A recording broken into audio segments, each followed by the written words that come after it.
এই কথা বলা যাবে না, এখান থেকে না পরে কথা হচ্ছে তো, এই জন্য কি কথা? আমরা আসছি কোরআনের, শুধু কোরআন থেকে শুনবো, কিন্তু বাংলাদেশ শোনার জন্য আমার লোক চলে যাচ্ছে। আরে ভাই, বাংলাদেশ সম্পর্কে আপনাকে জানা লাগবে না? না, কোরআন থেকে কিসের রাজনীতি? আপনার ভালো না লাগলে আপনি চলে যান। না না, আমি কোরআন থেকেই বলছি। আপনি কি কোরআন আমার সাথে বেশি বোঝেন?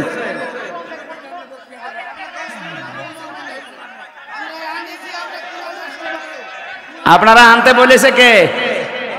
আপনাকে আমি বলেছি আমরা নিয়ে আসেন।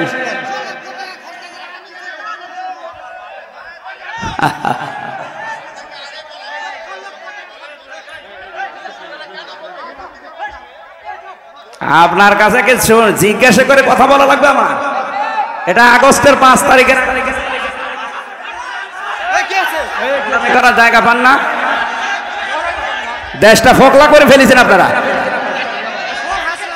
সব দালাল এগুলো ধরেন, ওগুলো ধরেন, ধরেন ধরেন। শয়তানি করার জায়গা পায় না, দেশটা শেষ করে দিয়েছে। টাকা ফেরত দেওয়া লাগবে এই দেশের। শয়তানি।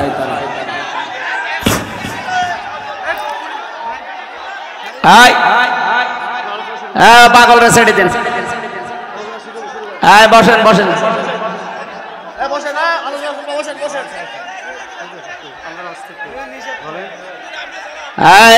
পাগলরা ছেড়ে দিন। দয়া করে বসেন, দয়া করে বসেন, বসেন। আপনাদের কাছে অনুরোধ করছি, দয়া করে বসেন। কিছুই হয়নি, কি হবে কি? এটা আর আগস্টের 5 তারিখে নেই, এখন ফেব্রুয়ারি চলছে। ভণ্ডামি করার জায়গা পাও না। যেখানে বাধা পাবেন ওই জায়গায় একেবারে মাটির সাথে মিশিয়ে ফেলবেন। কোনো ছাড় নেই। আর কিসের ছাড়? দেওয়ালে ফিট ঠেকে গেছে আমাদের। ও তো আর ভিকটিম না। ওরে যদি 3 বছর ওইভাবে আয়না ঘরে রেখে দিত, ওই শয়তান টের পেত।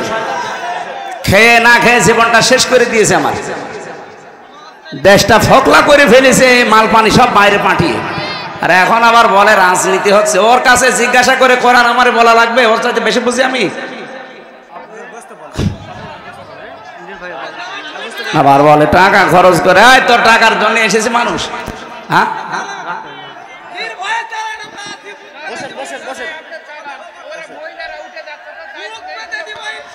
যাক, মেয়েদের কি দরকার আমার এখানে?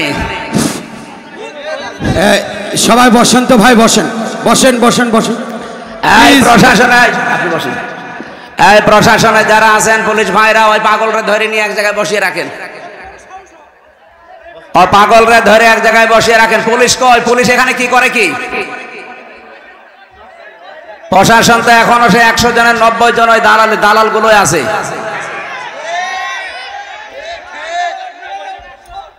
একটাকেও যেন চেয়ারে রাখা না হয়। আজকে 42 জন ডিসি আর এসপি সব পাল্টিয়ে ফেলেছে।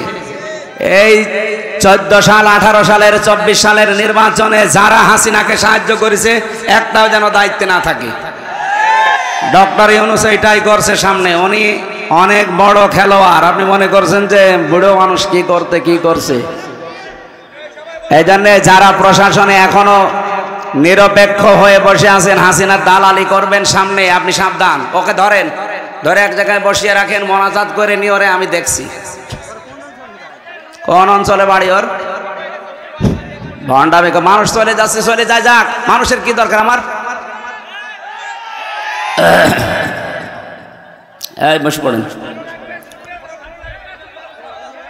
বলে হুজুর তাফসীর করেন। আরে তাফসীর আপনার যেতে, আমি তাফসীরের উপরে পড়া, আমি তাফসীর আরম্ভ করছি তো।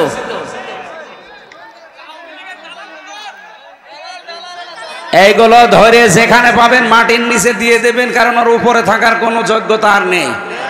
15.5 বছরে যা করেছে, ওরে মেরে ফেললে আমার মনে হয় আরো সওয়াব হবে। ওই কাংলাসের মতো এক বাড়িতে মেরে ফেলবে, তাহলে কয়টা নাকি হবে? কারণ ওগুলো তো শয়তানের ছাড়িত খারাপ।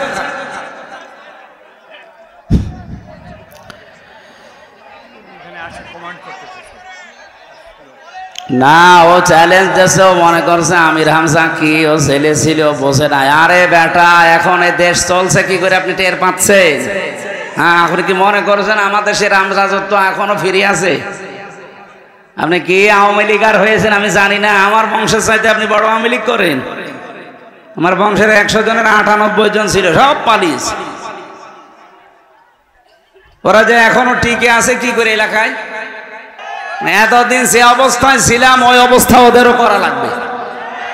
আমরা বাস ঝাড়ে ঘুমিয়েছি, কবরে গিয়ে ঘুমিয়েছি, কথা বলো না কেন?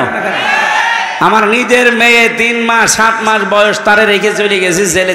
3 বছর পরে এসে দেখলাম এখন 4 বছর, ওরা আমি চিনি না। আর শয়তান শয়তানি, কাউকে কোনো ছাড় নেই ভাই। আমি নিজে ভিকটিম, আমি জীবনে অনেক পড় খেয়েছি, ঘাত প্রতিঘাত সহ্য করে আজ পর্যন্ত। আপনার রক্ত চক্ষু দেখার জন্য এদের স্বাধীন হয়নি। ঝামেলা করবেন ওই জায়গায় মাটির নিচে দিয়ে দেবো, এরপরে বলবো মিনহা খলাকনাকুম। দরকার হয় দোয়া পড়ারও দরকার নেই, একবারে দিয়ে দেবে। হ্যাঁ, মরার আগে তো দোয়া পড়ে নিচ্ছে।